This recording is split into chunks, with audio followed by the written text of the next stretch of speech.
بسم اللہ الرحمن الرحیم۔ السلام علیکم۔ عرب اردو میڈیا ٹی وی میں خوش آمدید۔ دوستو، کرونا کی وبا سے بچنے کے لیے سعودی بلدیہ کی طرف سے بیان جاری ہوا ہے کہ جو شخص کسی بھی شاپنگ سینٹر یا ہوٹل میں یا کسی آفس میں داخل ہوتے وقت اپنا درجہ حرارت چیک نہ کرنے دے تو اسے 1000 ریال جرمانہ ہوگا۔ اور اسی طرح سعودی بلدیہ کی طرف سے یہ اعلان بھی جاری ہوا ہے کہ جس شخص نے بھی پبلک مقامات میں ڈسٹینس کا خیال نہ رکھا اس کو بھی 1000 ریال جرمانہ ہوگا۔ اور سعودی بلدیہ نے یہ اعلان کیا ہے کہ جس ہوٹل یا قہوہ خانے کے اندر لوگوں کو کھاتا پیتا دیکھو تو 940 پر فوری کال کرو تاکہ فوری کارروائی کی جائے۔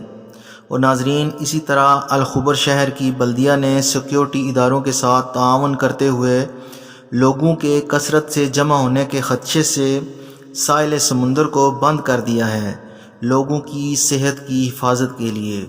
دوستو، یہ تھیں اس وقت کی خبریں جو آپ کے ساتھ شیئر کی ہیں۔ اگر ہماری ویڈیو اور خبریں پسند آئیں تو ہمارے چینل کو سبسکرائب کریں۔ فی امان اللہ۔